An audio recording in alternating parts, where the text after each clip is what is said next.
Part I, The Echoes of Glenwood Manor. Chapter 1, The Summoning. The town of Eldridge had always harbored its secrets. Nestled away from bustling cities, it was a place where whispers of the past lingered in the air, and the shadows seemed to move with a life of their own. The most chilling secret of all was Glenwood Manor, a decaying mansion on the outskirts of town, shrouded in mystery and malevolence. For decades, the manor had been the subject of ghost stories and macabre legends, its once grand halls now abandoned and silent. Emily and Jack were unaware of the manor's dark reputation when they moved to Eldridge. They had left their chaotic city lives behind, seeking peace and inspiration in the tranquil countryside. Emily, an aspiring novelist, was intrigued by the manor's history, while Jack, a photographer, was captivated by the decaying beauty of forgotten places. They decided to explore Glenwood Manor, hoping to uncover a story worth telling. The day they chose to venture into the manor was overcast and gloomy, with thick clouds hanging low in the sky. The air was heavy with the promise of rain, and a chill ran down Emily's spine as they approached the crumbling gates. The iron bars, twisted with age and rust, creaked open, and they stepped onto the overgrown path that led to the mansion. The mansion loomed ahead, its towering spires and Gothic architecture casting eerie shadows. Vines crawled along the stone walls, and shattered windows stared like vacant eyes. As they crossed the threshold, a sense of unease settled over them. The grand foyer was a cavernous space filled with darkness and decay. Dust motes danced in the faint light that filtered through broken windows, and the remnants of a chandelier lay scattered across the marble floor. "This place is incredible," Emily whispered, her voice barely audible in the vast emptiness. Jack nodded, his camera ready. "Let's start with the main hall. There's bound to be some great shots here." As they ventured deeper into the mansion, the oppressive silence was broken only by the occasional creak of floorboards and the distant drip of water. Each room they entered revealed more signs of abandonment and decay. The once grand ballroom was now a cavern of darkness, its painted ceiling peeling away like dead skin. In the library, Emily discovered a collection of old books, their pages yellowed and brittle. She carefully picked one up, the leather cover worn and cracked. It was a journal, and as she opened it, she realized it belonged to Beatrice Glenwood. The entries were filled with mundane details and disturbing accounts of strange occurrences. "Jack, look at this," she called, her voice trembling with excitement and fear. "Jack, look at this," she called, her voice trembling with excitement and fear. Jack joined her, peering over her shoulder at the journal. "This could be the key to uncovering what happened here," he said, snapping a photo of the book. They continued to read, piecing together a story of love, madness, and the supernatural. Beatrice wrote of hearing whispers in the night, of seeing shadowy figures lurking in the corners of her vision. Elias had become increasingly obsessed with his experiments, isolating himself in his study for days on end. The final entry was particularly chilling. "I fear for my life. Elias is no longer the man I married. Something dark has taken hold of him, and I am powerless to stop it. If anyone finds this, know that the evil within these walls must never be released." A sudden crash from upstairs jolted them out of their reverie. They exchanged a nervous glance before heading towards the source of the noise.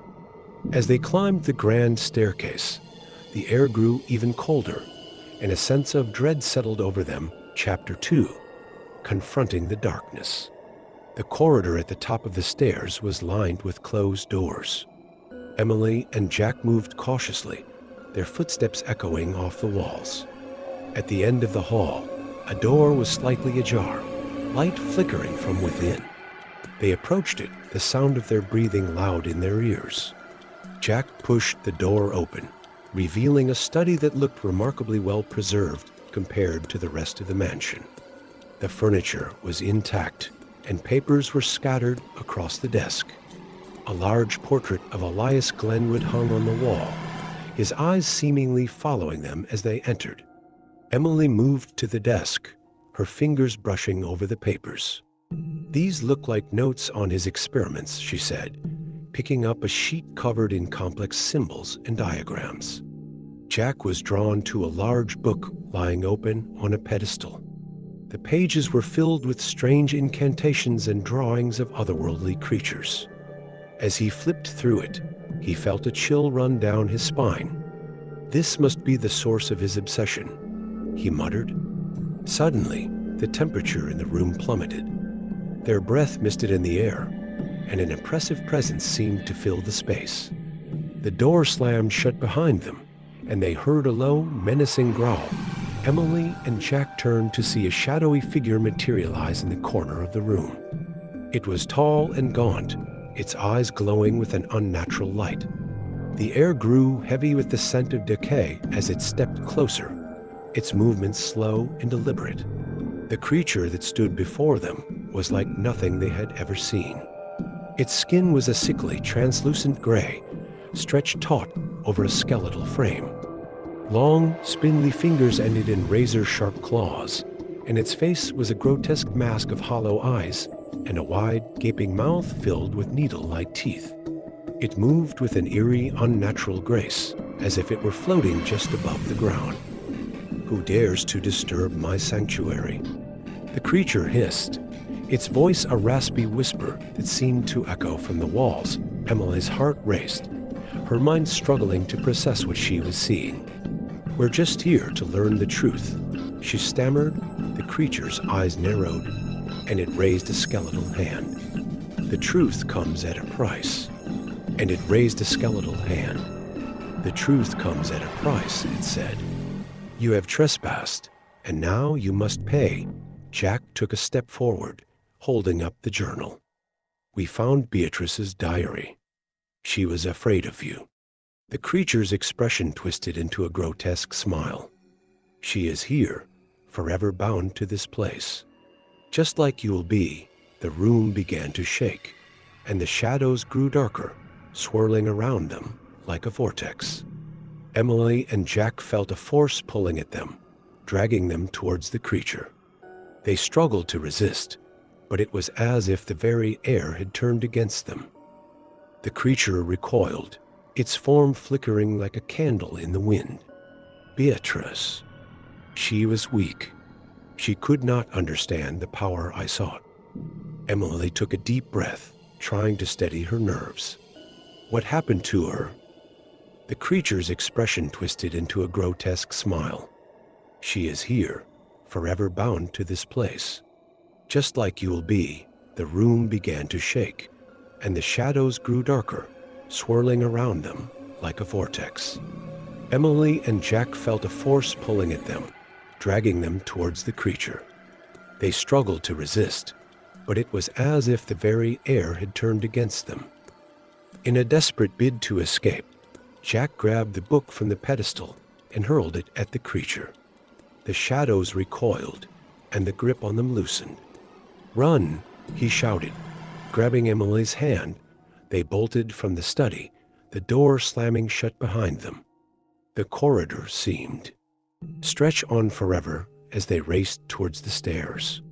The walls warped and twisted, and the floor beneath them felt unstable, as if it might give way at any moment. When they finally reached the grand foyer, the front door was in sight, but the air was thick with an unseen force trying to hold them back. They pushed forward, their bodies thick with an unseen force trying to hold them back. They pushed forward, their bodies aching with the effort. As they reached the door, Emily fumbled with the latch, her hands trembling. With a final surge of strength, they burst through the door and into the cold night air. The oppressive presence vanished instantly, leaving them gasping for breath. They didn't stop running until they were far from the mansion, the echoes of Glenwood Manor fading into the distance. They collapsed on the ground, their hearts pounding in their chests. "What the hell was that?" Jack gasped. Emily shook her head, her mind yelling, "You don't know, but we need to get out of here. This place is dangerous. As they made their way back to the town, the reality of what they had experienced began to sink in.